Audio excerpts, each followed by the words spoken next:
They literally poured beer on a medicine man and then beat him to death. What would happen if that happened to a priest?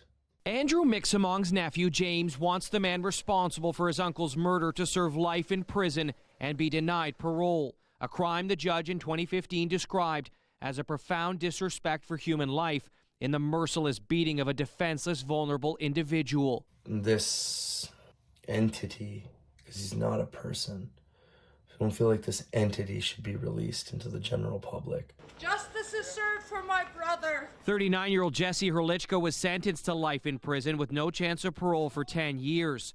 Now the Parole Board of Canada has granted him a 72-hour unescorted temporary absence to visit a community-based residential facility and get accustomed to life outside prison walls. Herlichka was convicted of second-degree murder in the death of the 59-year-old First Nations elder on the night of July 6, 2012.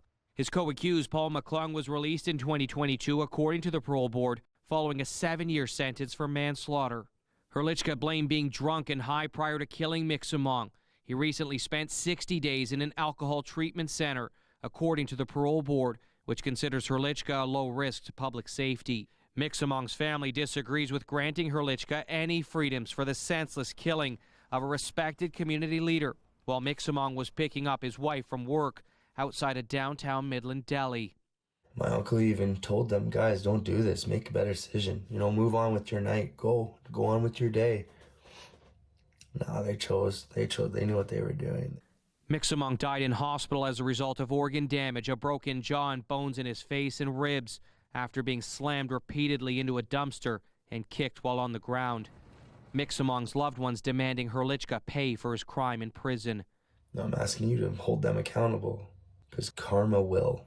The parole board said Herlichka is not to consume drugs or alcohol, as he recognizes doing so causes him to become aggressive and violent. As part of special conditions imposed by the Parole Board of Canada, Herlichka is not to communicate or come into contact with family members of Andrew Mixamong.